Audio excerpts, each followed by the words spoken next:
to Married Up. We're so excited to answer these questions and help you out. Yeah.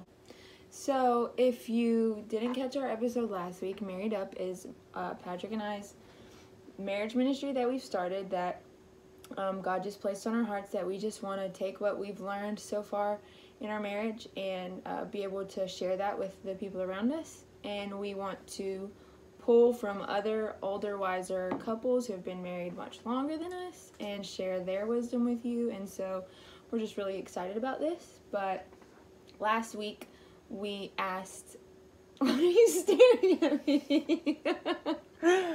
Because I was thinking, like, wow, she put earrings on. She's so cute. So last week we asked for y'all to send us some questions, any questions that y'all had about just anything that we could answer. And so we got a few questions, and so that's what we're going to do today. We're going to go over the questions that we were sent. So, first question was, what are some ways you two keep connection through busy seasons with kids, ministry, and travel? I thought that was kids ministry, and I was wondering why these people asking about kids ministry, but that wasn't it. It's kids, comma, ministry. Anyway, you want to answer first, or you want me to? Oh, you can go. Okay, yeah, I remember now.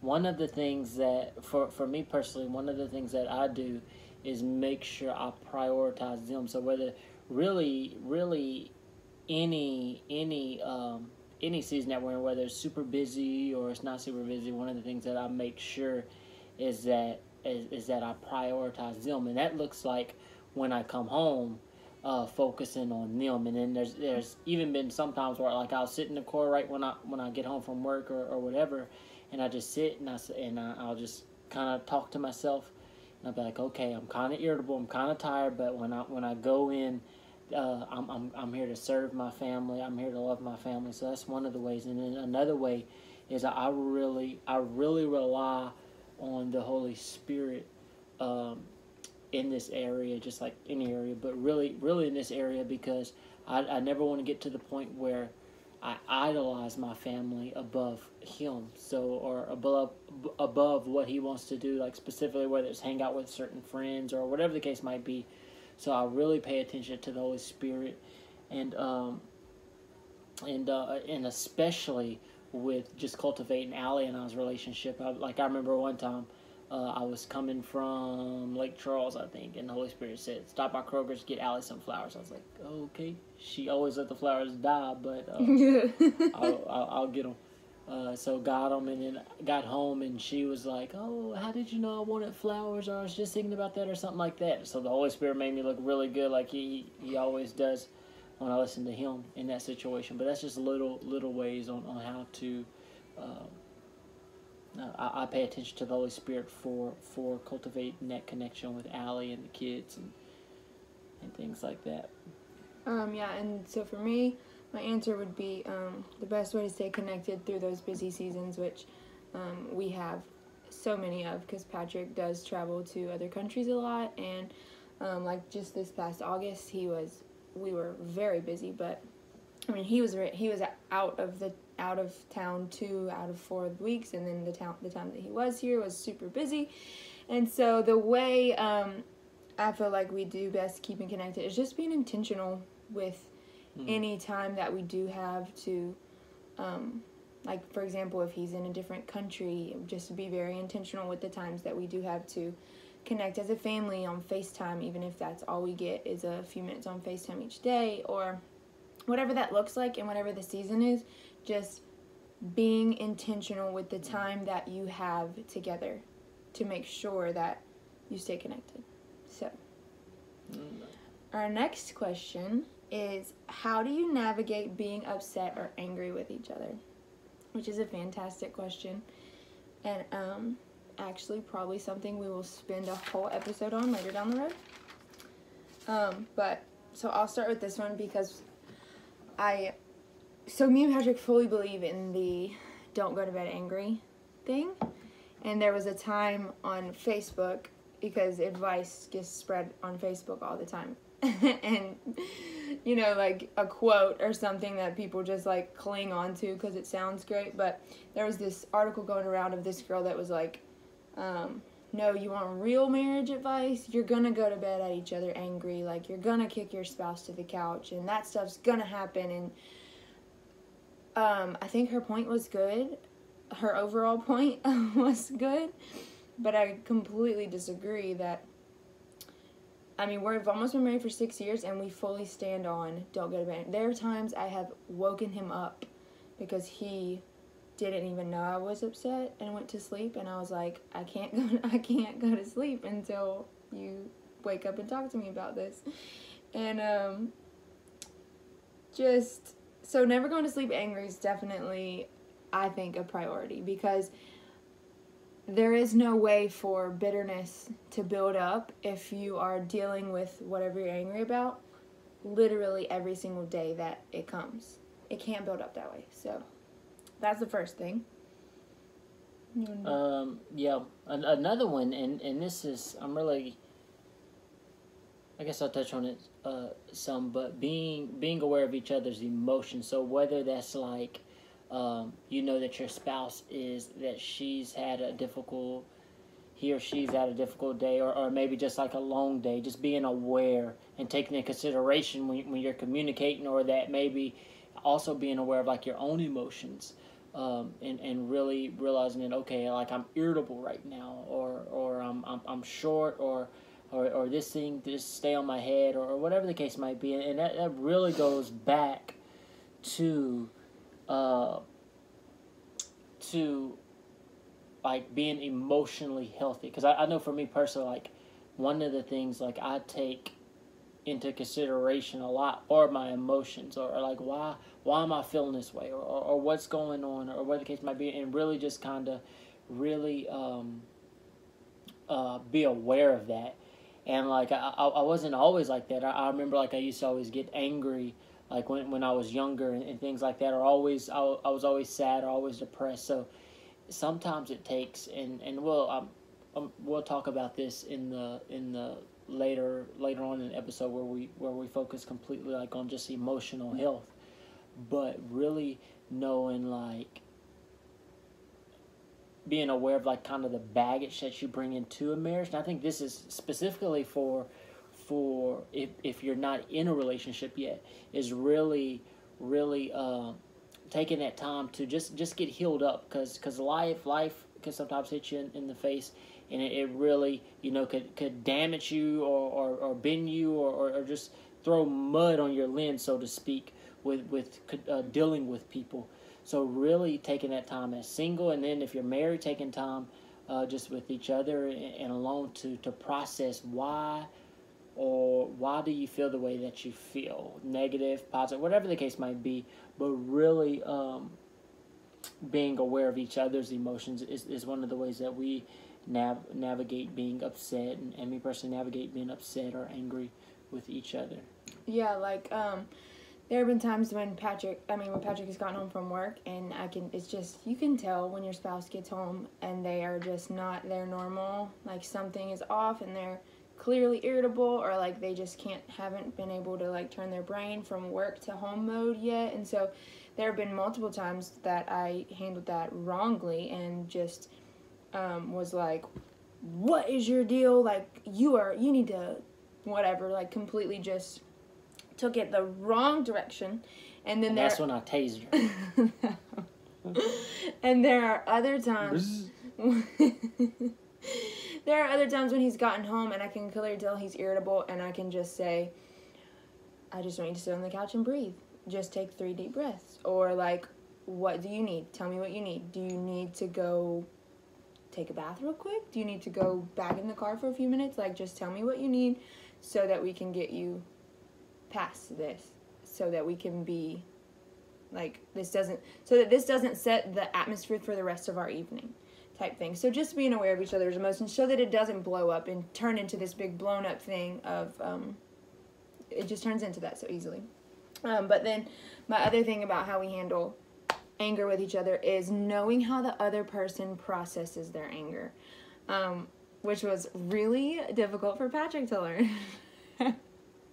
because he is very, like, get over it. I mean, like, he's like, if something happens and we're, like, in a fight and I was in the wrong and I apologize, he's immediately over it. Like, he's like, okay, like, let's move on. We're done. He's fine. Where with me, if we get in an argument or whatever and it just gets out of hand or whatever, and then he, like, apologizes, I'm not just done. Like, I need to be able to go calm down, or, like, even just just stop talking to me and just let me cool off. Give me a few minutes and I'll be cooled off. And for the longest time, he, like, couldn't understand that. Like, he just thought I should be just like him. Where but it would work. Click. It would work, because I would make her laugh because I'm so funny. No, it did not always work. But it's something he had to learn, is that it takes me a little bit longer than it takes him to almost like to accept his apology, or to accept that, like, we're down here now, we're not still up here. So, yeah, knowing how the other person needs to process it is definitely a big one. And then being emotionally healthy, like he said earlier.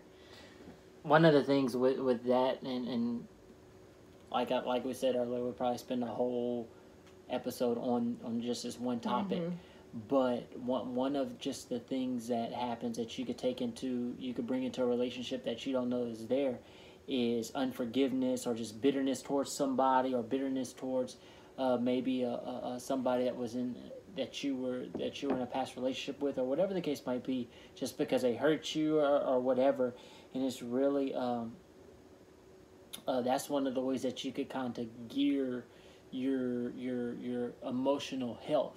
And also, I found out or just learned, like, over time and just dealing with people, that sometimes, like, unforgiveness or bitterness, it could lead to this, you or maybe even when you're hurt as a child and never solved those issues, what happened is what could happen is you embrace a certain habit or a certain thing that's not right. Like, let's just say you get angry and you just go and you punch stuff, or you go and you somebody can't be around you because they're scared, because you're just yelling and you're devaluing them and just disrespecting them, or whatever the case might be.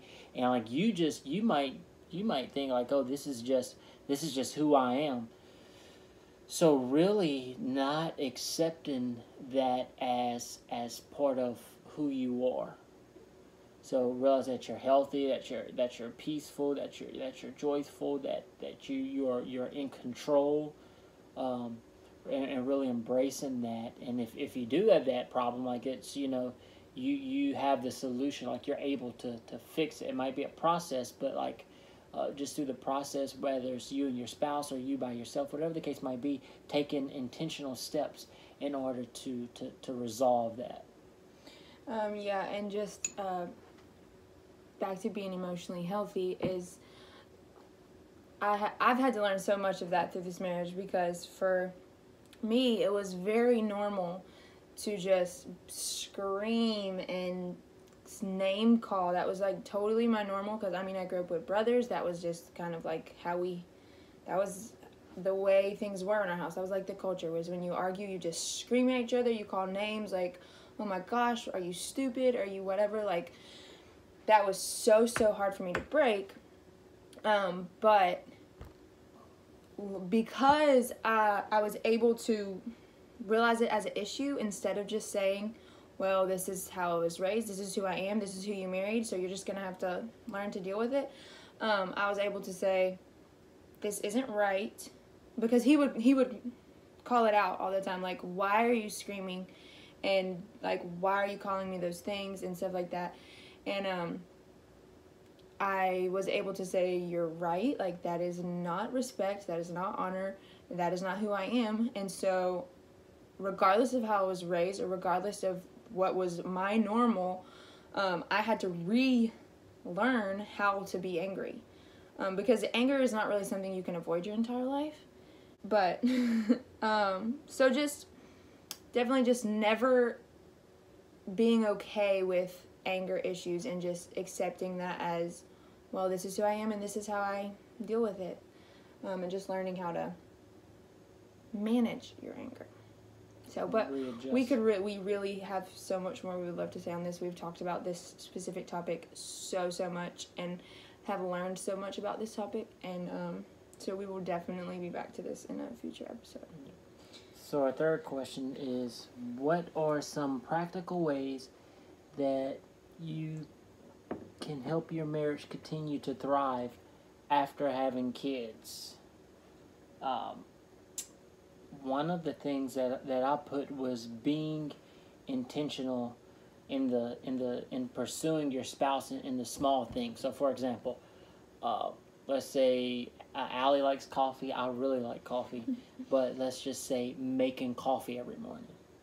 That's one step. That okay, I'll make the coffee, and then not settling, because I think sometimes like we get in a relationship, and we had this. I was courting her. I was courting her, and like just it's real like a lot of passion, like you touch her hand like butterflies and stuff, and then like oftentimes what happened if you're not intentional about it and growing your relationship, you could settle.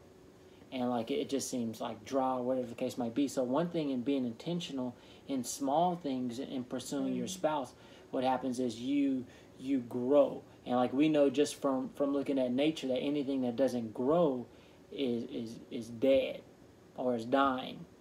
So it's this thing of constantly growing, constantly just being intentional in small things. Like, and this is another thing, because I feel like I really feel like the Holy Spirit helps me be creative, because like you say, okay, massage Allie's feet tonight. I love when he says that. I'm like, get behind me.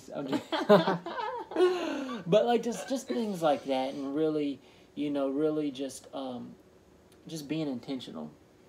Yeah, and because they add up. Yes, they do.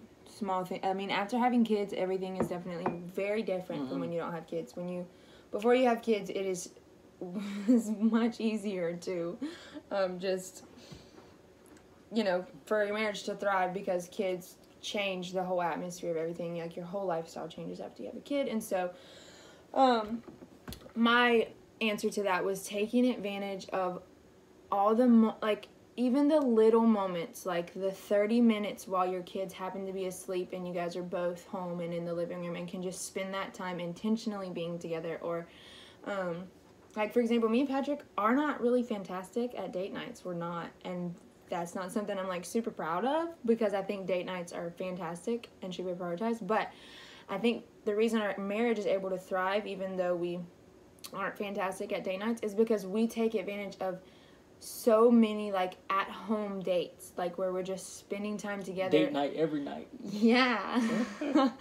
Where it doesn't have to look like it can just be taking a bath and chatting, or just watching something together, or just sitting on the couch and being intentional with discussing things, or making sure we talk about our day, and he'll listen to way more than he really wanted to listen to. Just being intentional in those moments when we do have time alone together. So just, taking advantage of those is my answer to that. Oh, and doing everything together was the other thing I was going to say. Like, for me, I think that was what was so helpful for our marriage, is that when we had a kid, it wasn't like I had a kid. It was we had a kid. So he was helping me change diapers at 2 a.m. when I couldn't get myself to get, when I just couldn't get up again. Or Patrick used to wake up at 4 a.m. before Emerson was born to do, workouts and time with the Lord and all that before he would go to work. And after Emerson was born, he would help me change diapers and stuff, and then generally still wake up at 4 or 5 a.m. and take her with him to do his quiet times, and then bring her back to me when she needed to feed, just so that I could sleep a little bit better. And, we were in it together. Everything was together. It wasn't like one of us had a kid and the other one their life didn't change at all. Both of our lives were completely changed, and it was 100% a team effort, everything that we did. So what I actually did was I took Emerson and worked out with her, so it was like, there's no more working out after that. So Okay. Next question. How do you empower your spouse in their parenting instead of just getting frustrated and doing it yourself or being condescending? That's a great question. Do you want to go first? Really, for me, this is realizing that they're working on their parenting and believing the best and believing that they're working on their parenting just like you are.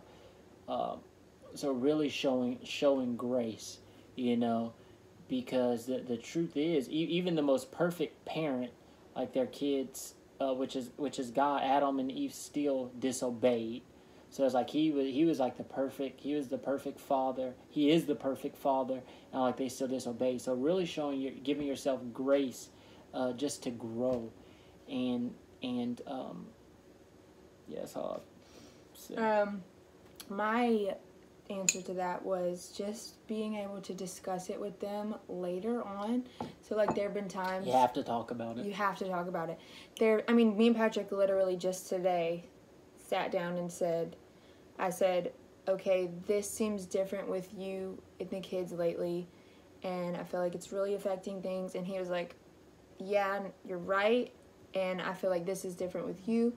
And we're just able to just discuss that. And there have been multiple times where a situation happens and he handles it, but I didn't at all think that was the best way to handle it. And later on, I'll have to be like, hey, do you think that was the best way to handle it, or how could we have better handled that? Okay, but obviously we are not perfect parents, and I don't always handle it so gracefully. I don't want it to make it sound like I'm just a saint, because there are definitely times where in the moment I'm like, what are you doing? And this is one of the things that you being emotional healthy really helps, because if you don't know how to take correction and you get offended every time somebody corrects you, then it could be like, especially in a relationship, in a marriage, you're like, well, you did this and this. So it's really like one of the things with being aware and knowing your emotions. You say, okay, they just said that. I'm feeling a little stirred up because that's a sensitive subject, or whatever the case might be, but I'm not going to express my emotion. I'm going to listen. So really taking control of your emotions that way. And like the conversation that we had today, easily he could have gotten immediately offended and turned it around into immediately turned onto what he was saying about me, but instead was able to stop, process what I was saying, realizing that, okay, now that you say that, I realize that was true. And then after that was able to say, okay, well, also maybe we should change this. Mm-hmm. And so, that does go into being emotionally healthy, because it's so easy to just get offended right away. Just immediately like, how dare you? Or like, I just have so much on my plate right now. Like, don't you dare, or just anything like that. But talking it out is so important. Parenting is one of the most interesting. I don't feel like we will ever stop learning about parenting. Yeah. And especially the season that we're in right now, I just feel like we are constantly trying to learn more and do the best we can. I mean, we have a 3 and a 4-year-old, which are very interesting ages.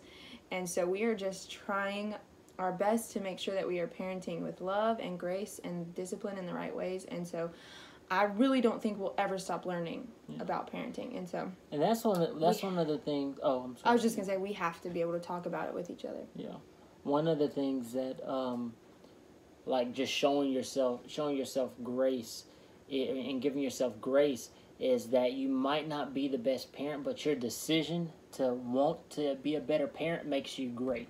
So when you decide, you bring yourself in the great category, whether you get mad all the time or whatever the case might be, but you're working on it. So and really seeing yourself no, what, I'm a great parent, and goes back to always encouraging each other and just being encouraged. I don't know, probably majority of the night say, "Allie, you're an awesome mom," or "You're an awesome wife," but just being intentional and just really just encouraging each other. And there have been so many times that because he really does a great job of encouraging me and telling me, you are just such a great mom, you're an awesome mom. And there have been multiple times where it doesn't even faze me, and I'm like, he says it all the time, I don't even think anything of it. And then there have been times where it brings me to tears because I just needed to hear that. And so, definitely just encouraging each other and just remembering that, like, they are trying their best. And that's really important. Our next question. How does marriage look with a newborn, and how do you stay connected in that season? AKA through the sleepless nights. Newborn days. I think there's two kind of like if you have a newborn and you already have kids, then it's kind of like we've done this before, so you get a hang of it. But I really want to hit it from the angle that your newborn child is like your first child, and one of the things, and it's this thing of because I know one of my most spiritual in like just tune with God, like experiencing the love of God moments was when Emerson was born, or our firstborn. But it's this thing of realizing that even though like you're experiencing these feelings for this child, and like, wow, this is the most amazing thing ever. It's just like one of those things like you can't explain to people. I have friends ask me like, how is it? It's like I can't explain. You just have to experience. Mm-hmm. But like this thing of not getting so caught up into that, where you stop investing into your marriage, because one of the things and it's kind of not in a negative way, but in like a positive way, like attacking it with the mindset that like this child is going to move on and start a family of their own. So, but my spouse is going to be with me forever, and it's really investing in that relationship even more so than investing or getting caught up in the surreal moment, at least by yourself. Like I know Allie and I remember like times like it's like wow, or specifically a time that pops in my head is when Zion, when we were pregnant with Zion. It was like, oh, how are we gonna love another kid? Like, how do you do that? And it was experiencing that together and letting them in on, letting her in on what I was feeling. So it's really experiencing. One of the ways is just experiencing that surreal moment together and being open about it, and also investing in your marriage and not getting caught up in that feeling. Hope that makes sense. Yeah, and I would just say, leaning on each other through those difficult times, like newborn days can be rough, and I feel like they would have been so much more rough for me if Patrick wouldn't have been how he was, because just as far as leaning on each other, it's just so important for it to be so much of a team effort, because I mean look how common it is for people to have postpartum depression and things like that from lack of sleep and all these things that are going on, and like all these changes and all these hormones and everything going on.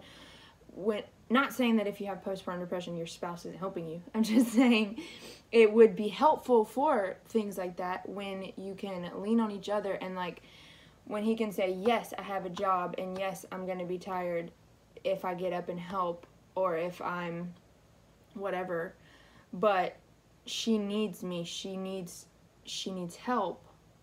So yeah, that's just leaning on each other. Marriage with a newborn is a interesting experience, but togetherness, like I said earlier, doing it together, when both of your lifestyles change is when I feel like it's the most beneficial, because when it's just the mom, that's gonna be too much for her. Like you both brought a kid into this world. Yeah. Or that's the way I see it anyway. That's my opinion on it. Yeah, and in some cases, you might be like a single mother, or you might be a single father, and really in that area you get the privilege, even though it might not feel like that, even though it may it may be hard thinking like, wow, I'm in this by myself, like usually two people or whatever the case may be.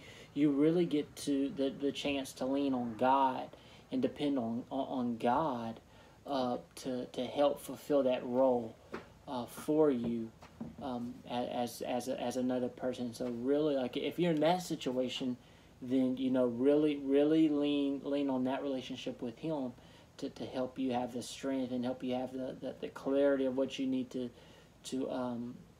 really parent this child the way that he or she needs to be, or parent these children the way he or she needs to be parented in the way that God intends it. Oh, no, we have another question. Last question was, is this only for married couples? No. We would love to be able to share this information with people who are not yet even married, or it doesn't matter where you are in life, really. We hope that you're able to learn from this and apply it to whatever relationship you are in or stepping into, or whatever the case may be. So no, it is not only for married couples. Okay. But You can. so, thank you for watching. Next week, we will be talking about identity in marriage and how it is not your spouse's responsibility to give you self-worth. And we were really excited about that. That's really good. I didn't know about that until just now. Yeah, I'm really excited about that. we talked about it, and I just kind of decided we're going to talk about it next week. So, we're going to talk about that next week. Okay. Okay. Communication is really important in marriage. Anyway. Maybe we'll get somebody to come in to do that part. We're going to have a different couple come talk about communication. Just kidding. Bye. I won't give up. Oh.